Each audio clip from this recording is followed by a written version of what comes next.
Մենք ուզում ենք իդեալական պատրաստ լինենք, որ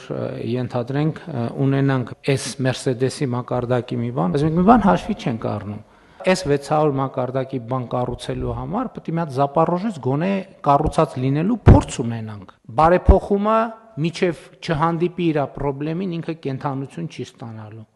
Ելնելու են խնդիրներ, աշխատանքային, կազմակերպչական, տեխնիկական եւ այլն եւ այլն։ Սիրելի 1,600,000 հայրենակիցներ, խնդրում ենք 2026 թվականի հունվարի 1-ից առողջապահական հիմնարկները չգրոհել։ Սա սև ուրբաթ չի։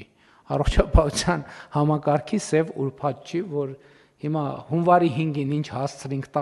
առնենք, էլ հետո չի լինելու, ոչ, սա ելնելու է այլևս միշտ։ Այն հին ժամանակներում մենք ոնց ենք վերաբերվել, ասել ենք դե լավ, այսինքն միջև դանակը ոսկորին չի հասել, մենք բժշկի չենք դիմել։ Դա վատ է, բայց հիմա դանակը մի կիլոմետր հեռավորության վրա պետք չի բժշկի դիմել, պետք է հանդարտ պայմաններում թողել, որ համակարգը ծնվի, սկսի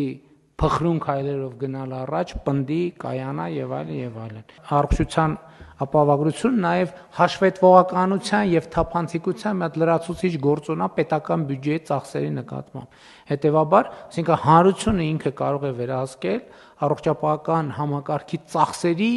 մի զգալի մասը առնվազն այս հատվածով։ Դրա համար սա էլ է երկակի նշանակություն ունեցող նախագիծ է, որը կարևոր եմ համարում ընդգծել։